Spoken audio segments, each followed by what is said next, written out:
इसी बीच बड़ी खबर बता दें, राहुल पर एफआईआर से जुड़ी इस वक्त की बड़ी खबर सामने आ रही है। और बड़ी खबर यह है कि लगातार देखिए जिस तरीके से राहुल गांधी की मुश्किलें फंसती हुई नजर आ रही है और धक्का मुक्की मामले में राहुल गांधी पर अब केस दर्ज हो चुका है और दिल्ली पुलिस ने एफआईआर दर्ज कर ली है। अब बता दें कि अनुराग ठाकुर, बांसुरी स्वराज कल थाने पहुंचे थे, शिकायत दर्ज कराई गई।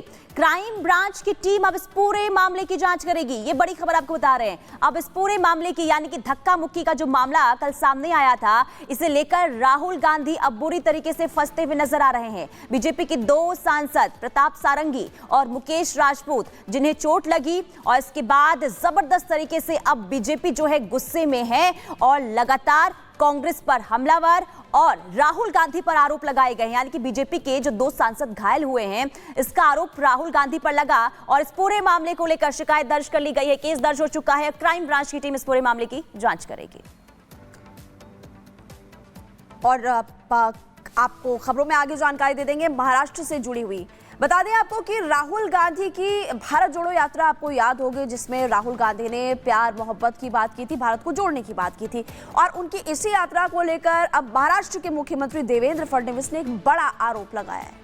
बिल्कुल देखिए, महाराष्ट्र विधानसभा में देवेंद्र फडणवीस ने अर्बन कनेक्शन की बात कह दी है और उसे लेकर देखिए बात तो महाराष्ट्र में हुई लेकिन खलबली दिल्ली तक मची हुई है। यानी कि अब एक नया मुद्दा जो है देश की राजधानी दिल्ली में देखने को मिलने वाला है। इसे लेकर राजनीति जो है जबरदस्त तरीके से गर्म देखने को मिल रही है महाराष्ट्र से लेकर दिल्ली तक। लेकिन आखिर देवेंद्र फडणवीस ने ऐसा क्या कुछ कहा है, आपको एक बार रिपोर्ट के जरिए दिखाते हैं।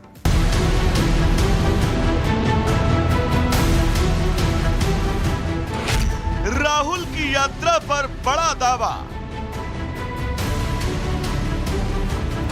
देश तोड़ने की साजिश का इरादा,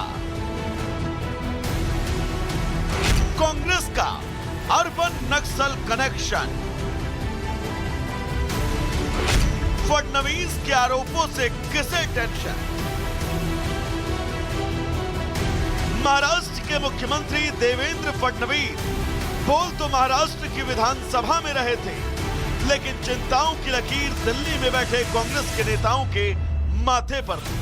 दरअसल फडणवीस जो आरोप लगा रहे थे वो बेहद संगीन और चौंकाने वाले हैं। फडणवीस ने राहुल गांधी की भारत जोड़ो यात्रा में अर्बन नक्सल का जिक्र करते हुए कांग्रेस पर बड़ा हमला बोला। 15 नोव्हेंबर 2024 आता काठमांडूला एक बैठक झाली। यात भारत जोडोचे काही लोक गेले होते, त्याचा सगळा रिपोर्ट माझ्याकडे आहे।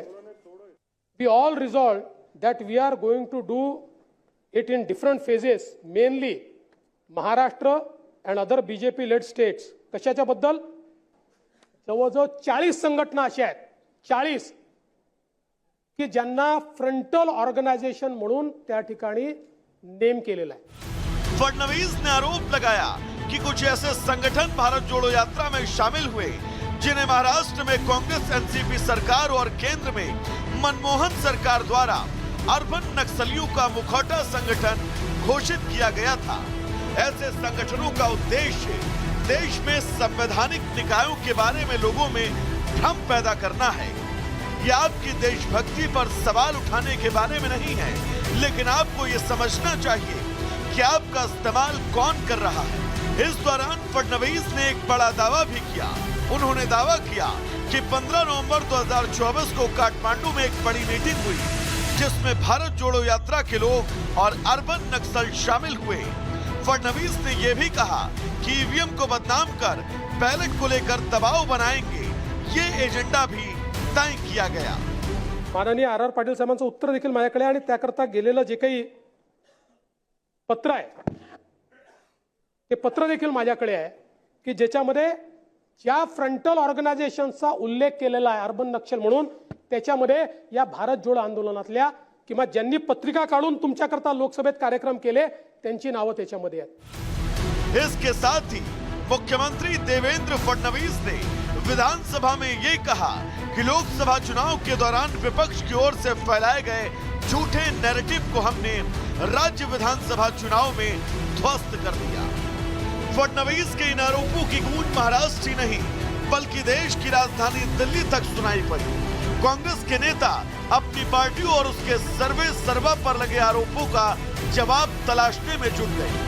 लेकिन आरोप इतने भयंकर और पुख्ता हैं कि फिलहाल कांग्रेस के किसी नेता को इसका जवाब नहीं सूझ रहा।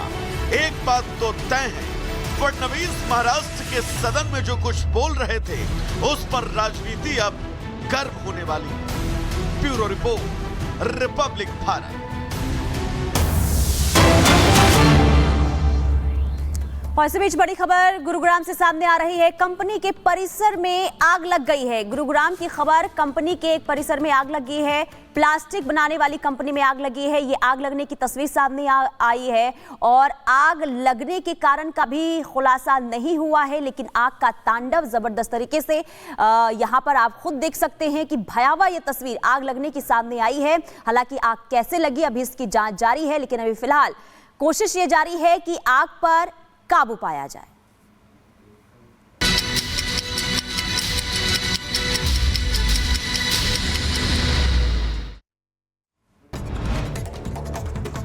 मध्य प्रदेश के छतरपुर में हुए बस हादसे में 3 यात्री घायल और सभी को इलाज के लिए अस्पताल में कराया गया भर्ती। इलाज जारी है। उत्तर प्रदेश के देवरिया में कार और ट्रैक्टर ट्रॉली की भिड़ंत हो गई। हादसे में ड्राइवर की मौत हो गई। कार में कई पेटी अवैध शराब थी। बांदा में सवारियों से भरा है ई रिक्शा पलटा और हादसे में एक युवती की मौत हो गई। 2 यात्री गंभीर रूप से घायल भी बताए जा रहे हैं। हिमाचल के चंबा में जंगलों में आग लग गई। आग लगने का खुलासा अब तक नहीं हुआ है। आग लगने से कई जानवरों की मौत हुई। बुलंदशहर में स्कूल कैब और ट्रक की भिड़ंत हो गई। हादसे में 10 से ज्यादा छात्र छात्राएं घायल बताए जा रहे हैं और इसके अलावा कोहरे के कारण भी यह हादसा हुआ। बलिया में ट्रक और पिकअप वाहन में जोरदार टक्कर हो गई। हादसे में 3 लोग घायल हो गए। बदायूं में ट्रक से कुचलकर युवक की मौत और पुलिस ने शव कब्जे में लेकर पोस्टमार्टम के लिए भेजा। कुशीनगर में शॉर्ट सर्किट से किराना स्टोर में लगी भीषण आग। आग लगने से दुकान में रखा लाखों का सामान जलकर खाक हुआ। झांसी में तेज रफ्तार कार अनियंत्रित होकर पलट गई। कार सवार पति पत्नी और 2 बच्चे गंभीर रूप से घायल हो गए।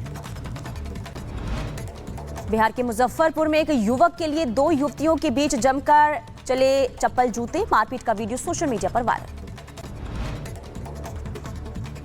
मुजफ्फरपुर में एक छात्र की दबंगों ने जमकर पिटाई कर दी। सोशल मीडिया पर मारपीट का वीडियो भी वायरल हुआ। आगे बढ़ेंगे। खबर मध्य प्रदेश के छतरपुर से है, जहां 3 युवकों ने नाबालिग बच्ची की बेल्ट से पिटाई कर दी। पुलिस ने कार्रवाई करते हुए आरोपियों को गिरफ्तार किया।